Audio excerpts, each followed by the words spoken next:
Hello guys, you are welcome to my channel the Lemon Monkey. आज आप जानेंगे film reservoir dogs की कहानी और इस फिल्म से जुड़े कुछ अननोन फैक्ट्स। ये फिल्म 1992 में आई थी और ये एक क्राइम मिस्ट्री फिल्म है। इसे डायरेक्ट किया है क्वेंटिन टैरेंटिनो ने और ये अपनी ज़्यादातर फिल्मों में छोटा मोटा अपीयरेंस भी देते हैं। और फिल्म लाइन में तो टैरेंटिनो का नाम ही काफ़ी है। मेरे तो ये फेवरेट डायरेक्टर है।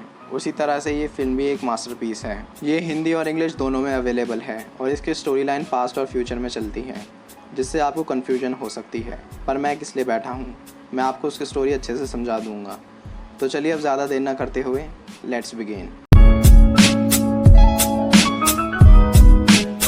तो फिल्म शुरू होती है कुछ वेल सूटेड गैंग को दिखा के, जो कि दिखने में बिजनेसमैन लगते हैं पर होते चोर हैं। ये सब इस रेस्टोरेंट में डायमंड्स की चोरी की प्लानिंग करने के लिए इकट्ठा हुए हैं और इन्हें जमा किया है जो और उसके बेटे एडी ने। और यहाँ हमें इनके नाम पता चलते हैं, जैसे mister White, mister Pink, mister Blonde, mister Brown, mister Blue और मिस्टर ऑरेंज। इनके नाम सतरंगी इसलिए हैं क्योंकि ये मेडअप नाम हैं और ये लोग एक दूसरे को जानते भी नहीं हैं। ये सब बस चोरी के लिए एक साथ हैं और इन्हें मिस्टर जो ने एक दूसरे के असली नाम और उनके बारे में कुछ भी बताने से मना किया है। तो ये सीन चोरी से कुछ देर पहले का है। फिर आगे सीन शिफ्ट होता है जहाँ हमें मिस्टर ऑरेंज घायल दिखता है और मिस्टर वाइट उसे अपने साथ खाली वेयर हाउस में लाता है और इससे पता चलता है कि ये लोग डायमंड्स चुरा चुके हैं और इस वेयर हाउस में इन सबको चोरी के बाद मिलना था। मिस्टर वाइट मिस्टर ऑरेंज को दिलासा देता है कि उसके लिए डॉक्टर आ रहा है। तभी वहाँ मिस्टर पिंक भी आता है और वो मिस्टर वाइट को अकेले में कहता है कि हमारी गैंग में कोई अंडरकवर पुलिस वाला था जिसने उनका प्लान पुलिस वालों को बताया होगा, जिस वजह से पुलिस वाले वहाँ हमें पकड़ने आए थे क्योंकि चोरी बिल्कुल सही तरीके से की गई थी। ये सुनकर मिस्टर वाइट भी उससे एग्री हो जाता है। फिर सीन शिफ्ट होता है जहाँ मिस्टर पिंक मिस्टर वाइट को बताता है कि वो पुलिस से कैसे बचकर भागा था और मिस्टर वाइट को बताता है कि मिस्टर ब्राउन मारा जा चुका है और ये दोनों बाकी बचे लोगों का यहीं वेट करने लगते हैं। फिर सीन फ्लैशबैक में शिफ्ट होता है जहाँ में मिस्टर वाइट मिस्टर जो से बात करते हुए दिखता है और जो उसे डायमंड्स की चोरी करने के लिए बुलाता है। फिर सीन प्रेजेंट डे का आता है जहाँ मिस्टर पिंक मिस्टर वाइट को मिस्टर ब्लॉन्ड के बारे में बताता है कि वो एक साइको इंसान है और उसने कुछ मासूम लोगों को बिना वजह के ही मार दिया था। मिस्टर वाइट को ये सुनकर रियलाइज़ होता है कि जो ने ऐसे खतरनाक इंसान को क्यों हायर किया था।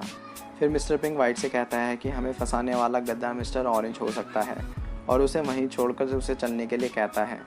पर मिस्टर वाइट कहता है कि ऑरेंज ने मुझे बचाने के लिए खुद गोली खाई थी और हमें इसे हॉस्पिटल ले जाना चाहिए, पर पिंक मना करता है। फिर पिंक और वाइट दोनों लड़ने लगते हैं और एक दूसरे पे गन पॉइंट कर देते हैं।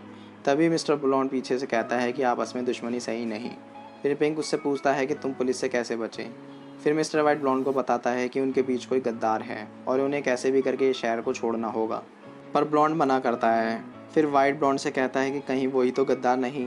फिर वाइट और ब्लॉन्ड लड़ने ही वाले थे पर पिंक इन्हें रोक लेता है और कहता है कि हम तीनों में से कोई गद्दार नहीं है और हमें यहाँ से निकलना चाहिए।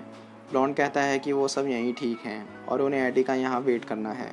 फिर ब्लॉन्ड उन दोनों को अपनी कार की डिग्गी दिखाता है जिसमें एक पुलिस ऑफिसर था और ब्लॉन्ड उन्हें कहता है कि वो लोग उस ऑफिसर से उस गद्दार का पता लगा लेंगे।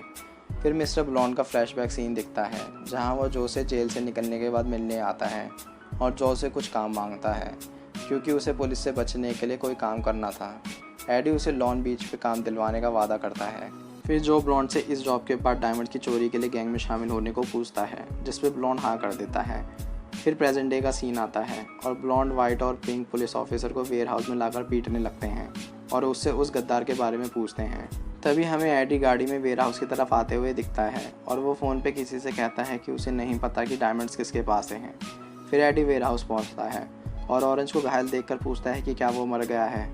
वाइट कहता है कि नहीं, वो बस बेहोश है। फिर एडी पूछता है कि वो ऑफिसर यहाँ क्यों है। वाइट उसे कहता है कि उनके बीच कोई गद्दार है जिसने इन सबको फंसाया है और बस वो ऑफिसर ही उस गद्दार के बारे में बता सकता है। ये सुनकर एडी वाइट और पिंक पे शक करने लगता है और वो दोनों एडी पर।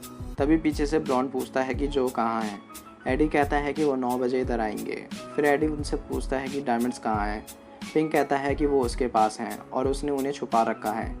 फिर एडी पिंक और वाइट को उनकी गाड़ी को ठिकाने लगाने के लिए कहता है ताकि पुलिस इधर तक ना पहुंच पाए और गाड़ी ठिकाने लगाने के बाद आते हुए डायमंड्स लाने की बात करता है।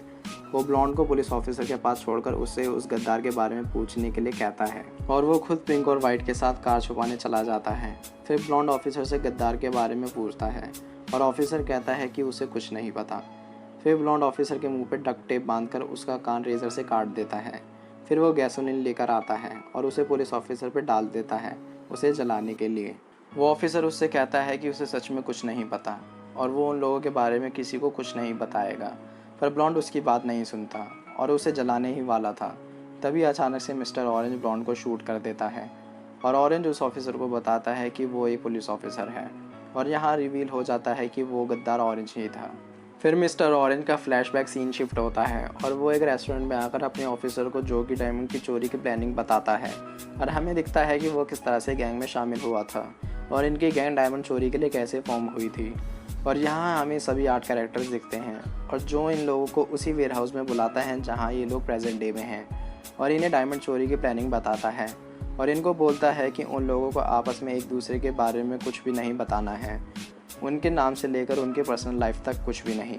फिर सीन शिफ्ट होता है जहाँ मिस्टर वाइट, ऑरेंज और मिस्टर ब्राउन डायमंड्स की चोरी कर भाग रहे होते हैं और मिस्टर ब्राउन गाड़ी ठोक देता है और उसके सर में चोट लग जाती है जिससे वो मर जाता है।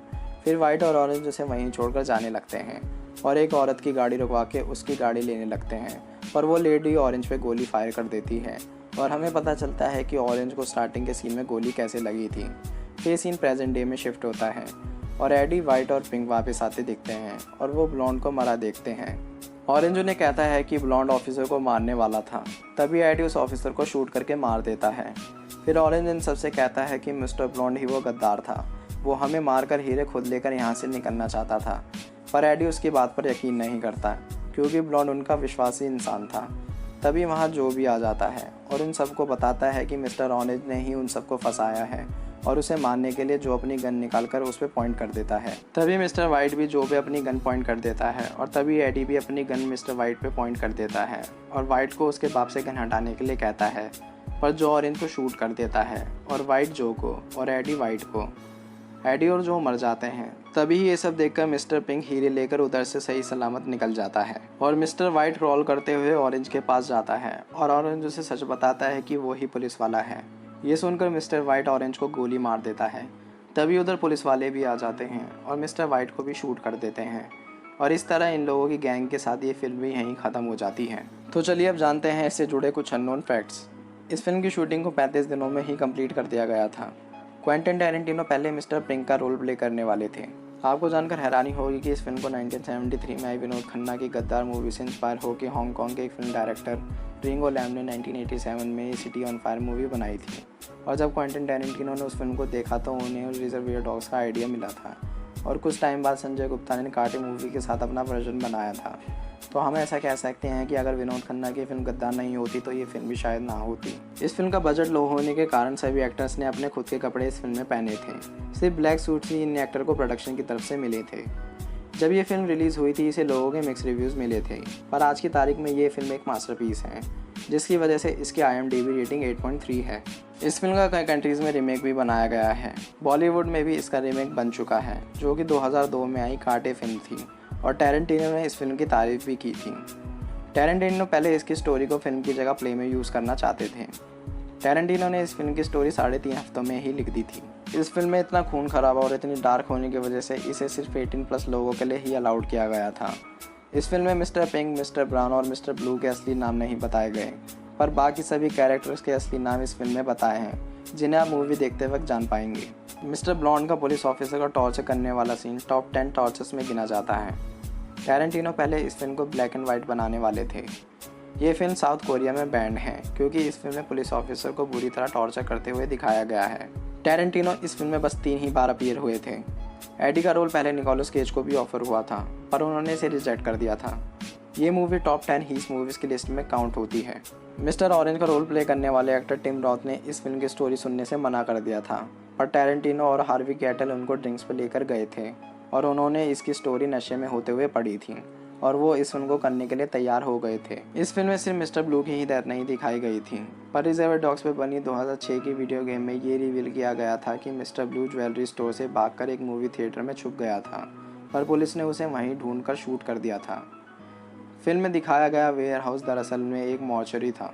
तो ये थे इस फिल्म से जुड़े कुछ फैक्ट्स जो कि आप लोगों को जानने की ज़रूरत थी। होप कि आपको पसंद आए होंगे। अगर आपको ये वीडियो पसंद आई है तो इस वीडियो को लाइक करना, शेयर करना, कमेंट करना और मोस्ट इम्पॉर्टेंटली मेरे चैनल को सब्सक्राइब करना ताकि आप ऐसी और भी बेहतरीन मूवीज़ की स्टोरी एक्सप्लेनेशन मिस ना कर पाएँ।